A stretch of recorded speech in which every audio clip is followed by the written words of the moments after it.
டே 2க்கான முதல் promo release பண்ணிட்டாங்கங்க.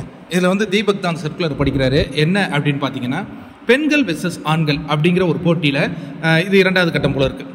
இதுக்கப்புறம் எல்லாமே பெண்கள் வெர்சஸ் ஆண்கள் போட்டிகள் தான் நடைபெற்று கொண்டு இருக்கும் போல இருக்குது. இப்போ வந்து இதில் வந்து ஆண்கள் சார்பாக ஒருவர் வந்து பெண்கள் அந்த இடத்துக்கு போய் விளையாடணும், பெண்கள் சார்பாக ஒருவர் ஆண்கள் பக்கம் வந்து விளையாடணும். அது யாருங்கிறது நீங்களே டிஸ்கஸ் பண்ணிட்டு சொல்லுங்க அப்படிங்கிற மாதிரி பிக் பாஸ் சொல்லியிருக்காங்க. இது ரொம்ப இன்ட்ரெஸ்டிங்கான ஒரு டாஸ்காக இருக்க போகுதுங்கிறது தெரியுது. உடனே இப்போ ஆண்கள் பக்கம் வந்து ஒரு டிஸ்கஷன் போகுது. அங்கேருந்து யார் வருவாங்க, அதுக்கேற்ற மாதிரி நம்ம பிளான் பண்ணணும் அப்படிங்கிறவங்க ஒருத்தர் வந்து கண்டிப்பாக ஜாக்குலின் தான் வருவாங்க அப்படின்னு ஒன்று கட் பண்ணுறாங்க. அங்கே டிஸ்கஷன் போயிட்டுருக்கு பெண்கள் அணியில். உடனே ஜாக்குலினை அவங்க வந்து ஆர்வம் காட்டுறாங்க, நான் போய் விளையாடுறேன் அப்படின்னு உடனே சுனிதா என்ன சொல்கிறாங்கன்னா, இல்லை நீங்கள் செட் ஆக மாட்டீங்க, வேறு யாரையாவது தான் நம்ம சூஸ் பண்ணி ஆகணும் அப்படின்னு ஒன்று. ஏன் அப்படி சொல்கிறேன்?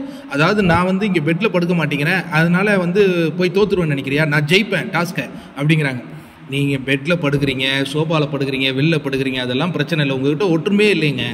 நீங்கள் வெல்லணுங்கிற அந்த நீங்கள் ஜெயிக்கணும்னு நினைக்கிறீங்க, ஆனால் டீமாக ஜெயிக்கணும்னு நீங்கள் நினைக்க மாட்டேங்கிறீங்க அப்படின்னு சுனிதா அந்த பாயிண்ட் எடுத்து வைக்கும்போது மனம் உடைஞ்சு போகிறாங்க. ஜாக்குலின் என்ன பண்ணுறாங்கன்னா, அந்த பிக் பாஸ் வீட்டில் பொறுத்த வரைக்கும் மனம் உடைஞ்சா ஒரு தனியாக ஒரு இடத்துல உட்காந்து அழுவாங்க இல்லையா, ஜாக்குலின் இப்போ அந்த அழ தொடங்குறாங்க. அதோட அந்த ப்ரோமோ நிறுத்தப்படுதுங்க. இதுலேருந்து நம்ம என்ன தெரிஞ்சுக்கிறோம் அப்படின்னா, ஆண்கள் டீமை பொறுத்த வரைக்கும் அவங்க வந்து ஒரு ஒற்றுமையாக இருக்கிற மாதிரி இப்போதைக்கு நமக்கு தெரியுது. அவங்க அங்கக்குள்ளே ஏதாவது பூசல் இருக்கான்னா கண்டிப்பாக இருக்குது, அன்சீன்லாம் இருக்குது, அதை நம்ம தொடர்ந்து அப்டேட் பண்ணிகிட்டே இருப்போம். பட் பெண்கள் அணியில் வந்து அந்த பிரிவினை வந்து ரொம்ப நல்லாவே தெரியுது. அதற்கு காரணம் ஜாக்குலினா.